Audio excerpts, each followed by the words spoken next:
नमस्कार. Web series कमलनयन बजाज रुग्णालयातर्फे घेण्यात येणारा जो कार्यक्रम आहे त्या कार्यक्रमाच्या पुढच्या भागामध्ये आज आपण आर्थ्रोस्कोपी, ज्याच्यामध्ये दुर्बिणीद्वारे सांध्यांची तपासणी, निदान आणि उपचार या अत्याधुनिक प्रक्रियेबद्दल जाणून घेणार आहोत. आजच्या आपल्या कार्यक्रमासाठी डॉक्टर केतन वेखंडे आलेले आहेत, जे बजाज हॉस्पिटलमध्ये बऱ्याच वर्षापासून कार्यरत आहेत आणि ते 9 वर्षाहून अधिक काळापासून ऑर्थोपेडिक सर्जन आहेत. 9 वर्षांपेक्षा जास्त काळाचा त्यांचा अनुभव आहे. भारतातल्या असंख्य नामवंत रुग्णालयांमध्ये त्यांनी अनुभव घेतलेला आहे. पुण्याच्या बऱ्याच रुग्णालयांमध्ये त्यांनी कामाचा अनुभव घेतलेला आहे. एवढंच नव्हे तर थायलंडमधल्या एका प्रसिद्ध युनिव्हर्सिटीची फेलोशिप त्यांना मिळालेली आहे आर्थ्रोस्कोपी या विषयाबद्दल. आपलं स्वागत आहे आजच्या कार्यक्रमामध्ये. डॉक्टर केतन, आपण आजच्या चर्चेला सुरुवात करूया. सर्वप्रथम मला हे जाणून घ्यायचं आहे की आर्थ्रोस्कोपी म्हणजे नेमकं काय आहे आणि ते कुठल्या रुग्णांसाठी आपण साधारणपणे सांगतो की त्यांनी आर्थ्रोस्कोपी करायला पाहिजे. बरोबर. सर्वप्रथम मी कमलनयन बजाज हॉस्पिटलचे खूप खूप मनपूर्वक आभार आणि धन्यवाद व्यक्त करतो. मला सोशल मीडिया ह्या प्लॅटफॉर्मवरनं आपल्यापर्यंत पोहोचण्याची संधी दिली त्याबद्दल आपल्या हॉस्पिटलचे मनपूर्वक आभार आणि धन्यवाद. तर आर्थ्रोस्कोपी म्हणजे एक्झॅक्टली काय? आर्थ्रोस्कोपी म्हणजे आर्थ्रो इज जॉईंट आणि स्कोपी म्हणजे दुर्बीण. तर आपण दुर्बिणीतनं गुडघ्यामध्ये जे काही इजा झाली असेल त्याचा आपण तपासणी व त्यावर उपचारसुद्धा आजकाल करू शकतो. आधीच्या काळात ह्या सर्जरीज अवेलेबल नव्हत्या, त्यामुळे गुडघ्याची फार मोठी चिरफाड करून हे सगळ्या उपचार पद्धती केल्या जात होत्या. पण आता बरेच ॲडव्हान्स झाल्यामुळे आपण हे कमीत कमी पेशंटला त्रास देऊन कमीत कमी गुडघ्याला इजा करून ही प्रोसिजर करू शकतो. तर सर्वप्रथम आपण हे सब्जेक्ट समजून घेण्याकरता आपल्याला गुडघ्यांची रचना कशी असते हे समजून घेणं भरपूर आवश्यक आहे. त्यामुळे तुम्हाला समजायला सुद्धा ते सोपी जाईल. तर आपण आधी गुडघा हा काय असतो, गुडघा कशाने बनला असतो? तर गुडघा हे 3 हाडांनी बनला असतो, ज्याच्यात आपण मांडीचे हाड, नडगीचे हाड आणि गुडघ्याची वाटी हे 3 हाडं मिळून आपला गुडघा बनला जातो. तर गुडघ्यांच्या एंडला एक स्मूथ असं एक आवरण असतं ज्याला आपण कार्टिलेज म्हणतो आणि ते फिमरच्या एंडला, टिबियाच्या अपर एंडला आणि वाटीच्या मागे सुद्धा असतो. आणि हे 2 हाडं एकामेकांना बांधून ठेवण्यासाठी आपल्या गुडघ्यात 4 अस्थिबंध असतात. तर 2 गुडघ्यांच्या साईडला असतात आणि 2 गुडघ्यांच्या आतमध्ये असतात. एक समोरून मागे जाते आणि एक मागनं समोरून येते. तर ह्या अस्थिबंधाचं जे कार्य आहे ते दोन्ही हाडांना बांधून ठेवणे. तर खूप वेळा काय होतं की स्पोर्ट्स इंजुरीजमध्ये आपला गुडघा जो आहे तो ट्विस्ट होऊ शकतो आणि हे फार कॉमन इंजुरी आहे. त्यामुळे काय होतं, ट्विस्ट झाल्यामुळे आपले जे अस्थिबंध असतात ते तुटून जातात. तर त्यामुळे पेशंटला परत स्पोर्ट्समध्ये खेळण्यासाठी फार त्रास होतो. त्यांना स्पोर्ट्समध्ये ज्या परफॉर्मन्स आधी ते देत होते ते देता येत नाही. तर त्यामुळे त्यांचा परफॉर्मन्स लेवल डाऊन होतो आणि ते स्पोर्ट्समध्ये भाग घेऊ शकत नाही. तर त्यामुळे ह्या इंजुरीजला कॉमनली स्पोर्ट्स इंजुरी असं म्हटलं जातं. ओके सर, तुम्ही आता खूप चांगली माहिती दिली आणि ते मॉडेल असल्यामुळे डेमॉन्स्ट्रेशन चांगलं करता आलं. मला वाटतं की सगळ्या प्रेक्षकांना ते चांगल्या पद्धतीने लक्षात आलेलं आहे.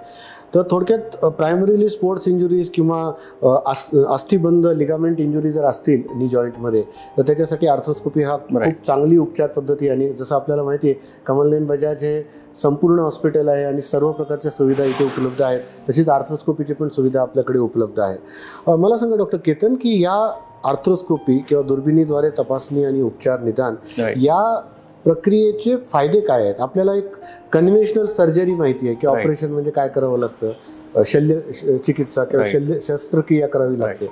त्याच्यामध्ये आणि आर्थ्रोस्कोपीमध्ये नेमके काय फरक आहेत आणि आर्थ्रोस्कोपीचा फायदा काय आहे? खूप छान प्रश्न आहे.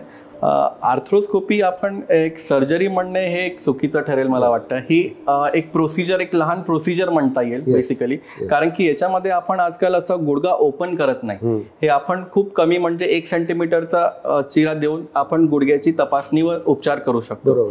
तर याचे फायदे असे असतात की चिरा छोटा असल्यामुळे पेशंटला पेन कमी असतो. त्यामुळे पेशंटचा रक्तस्राव कमी होतो, इन्फेक्शनचे चान्सेस कमी होतात आणि पेशंटचा हॉस्पिटल स्टे फार कमी असतो, कारण की पेशंटला पेन नसतो, त्यामुळे अँटीबायोटिक जे आपण ऑपरेशन नंतर देतो त्याची पण गरज कमी लागतं. तर त्या हिशोबाने पेशंटचा खर्च सुद्धा कमी होतो. तर हे आपल्या आर्थ्रोस्कोपी सर्जरीचे फायदे आहेत. बरोबर आहे. जसं प्रेक्षकांना माहिती असेल, तुम्ही वाचण्यामध्ये असेल की आजकाल नवीन पद्धती अशी आहे की बहुतेक शस्त्रक्रिया या मिनिमली इन्व्हेजिव्ह या पद्धतीने केल्या जातात, म्हणजे ज्याच्यात कमीत कमी चिरफाड केली जावी. तर त्याचाच एक अद्ययावत स्वरूप म्हणजे आर्थ्रोस्कोपी आहे. सर, या आर्थ्रोस्कोपी एखाद्या रुग्णाची झाल्यानंतर त्याचं पुनर्वसन कसं केलं जातं त्या सांध्याचं, आणि त्याच्यासाठी त्यांनी काय काय काळजी घेणं गरजेचं आहे? बरोबर. आर्थ्रोस्कोपी हे 50% काम आहे डॉक्टरचं, आणि त्यानंतर 50% काम आहे पेशंटचं, जे डॉक्टरांच्या ॲडवाईजनुसार त्यांचा प्रॉपर रिहॅब झाला पाहिजे.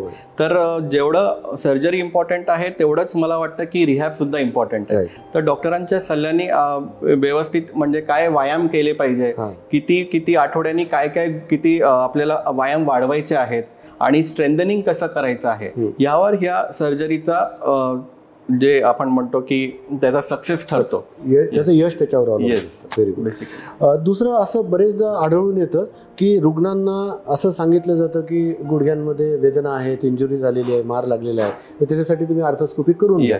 पण कुठल्या ना कुठल्या कारणामुळे त्यांच्या मनामध्ये कायम एक शंका असते की मी करावी का नाही करावी. कधी तो आर्थिक भाग असतो, कधी म्हणजे इतर गोष्टी कानावर पडतात, त्याच्यामुळे त्यांच्या मनात शंका निर्माण होते. तर अशा ज्या द्विधा मनस्थितीमध्ये आहेत की गुडघ्याची आर्थ्रोस्कोपी करून घ्यायची का नाही, अशा व्यक्तींसाठी आपण काय सांगू इच्छिता? आर्थ्रोस्कोपी जसं मी सांगितलं की हे एक मोठी सर्जरी नाही तर एक छोटा प्रोसिजर आहे. तर पेशंटच्या मनात ऑब्व्हियसली सर्जरी म्हटलं की एक दडपण येतं की बाबा मला सर्जरी करावी लागेल. तर मला असं सांगू इच्छितो सगळ्या प्रेक्षकांना की ही सर्जरी नाही तर एक छोटी प्रोसिजर आहे, त्याच्यामुळे होणारा जो पेन आहे तो फार कमी असतो, आणि आपण जे एनेस्थेशिया देतो, बाकी जे पेन किलर्स देतो, त्यामुळे पेन हा नाही सारखाच असतो ऑपरेशन नंतर सुद्धा. तर जर आपण ही सर्जरी न करता हे सगळ्या इंजुरीज अंगावर काढतो आहेत, तर ह्या इंजुरीजमुळे गुडघ्यात अजून इजा हळूहळू वाढत जाते, जे त्यानंतर रिव्हर्स करणं पॉसिबल नसतं, आणि पेशंट मग गुडघ्याची झीज होऊन आर्थरायटिसमध्ये लँडअप होतो, ज्याच्यानंतर आपल्याला ही सर्जरीचा तेवढा फायदा होत नाही, आणि मग आपल्याला सरळ नी रिप्लेसमेंटकडे वळावं लागतं. बरोबर. तर ती एक मोठी सर्जरी आहे, आणि ती आपण एक वैशिष्ट्य वयानंतर म्हणजे आपली 55-60 एक उतार वयात जे आपण सर्जरी करतो ही तेव्हा करतात. तर मला वाटतं की ही एक नी प्रिझर्विंग सर्जरी आहे, जी योग्य वेळेत केला तर त्याचा तुम्हाला जास्ती फायदा होईल. आणि राहिला प्रश्न एक आर्थिक परिस्थितीचा, तर आपण आता आपल्याकडे गव्हर्नमेंटच्या बऱ्याच स्कीम्स आहेत ज्याच्यामध्ये सुद्धा ही सर्जरी आपण करू शकतो. तर असं मला नाही वाटत की सर्जरीपासून आपण घाबरून ती टाळायला पाहिजे. खूप छान, तुम्ही खूप छान सांगितलं आता. डॉक्टर केतन, तुम्ही जे आता सांगितलं की मनामध्ये द्विधा मनस्थितीमध्ये असलेल्या रुग्णांनी सुद्धा उशीर न करता वेळेवर करणं गरजेचं आहे, नाहीतर त्यांना सांध्या प्रत्यारोपणाची मोठी शस्त्रक्रिया करावी लागू शकते. तर डॉक्टर केतन जे स्पोर्ट्स मेडिसिन एक्सपर्ट आहेत, स्पोर्ट्स इंजुरीचे एक्सपर्ट आहेत, आणि त्यांनी इतक्या साऱ्या पेशंट्समध्ये यशस्वीरित्या आतापर्यंत आर्थ्रोस्कोपी केलेली आहे. आजकाल दिवसेंदिवस फिटनेसचं खूप अवेअरनेस वाढतंय, म्हणजे आपण जरूर व्यायाम करावा, रनिंग करावं, सगळं चांगलं करावं. त्यावेळेस काळजी घ्यावी की गुडघ्यांना इजा नाही होणार. पण दुर्दैवाने जर इजा झालीच आणि काही पेन असेल, वेदना असतील गुडघ्यांच्या संदर्भात, तर जरूर डॉक्टर केतन वेखंडे यांना संपर्क साधावा कमलनयन बजाज रुग्णालयाच्या माध्यमातून. आणि ज्यांना गरज असेल त्यांनी वेळेवर आर्थ्रोस्कोपीच्या माध्यमातून, या अद्ययावत प्रोसिजरच्या माध्यमातून गुडघ्याशी संबंधित जे काही आजार आपल्याला लक्षात येतात, इंजुरी झालेल्या आहेत, त्या सगळ्या आपल्या रुग्णालयामध्ये त्याच्यावर योग्य ते उपचार वेळेवर मिळू शकतील. तर सर्व रुग्णांनी याचा जरूर फायदा घ्यावा. आपण इथे आला त्याच्याबद्दल धन्यवाद. थँक्यू. Thanks a lot.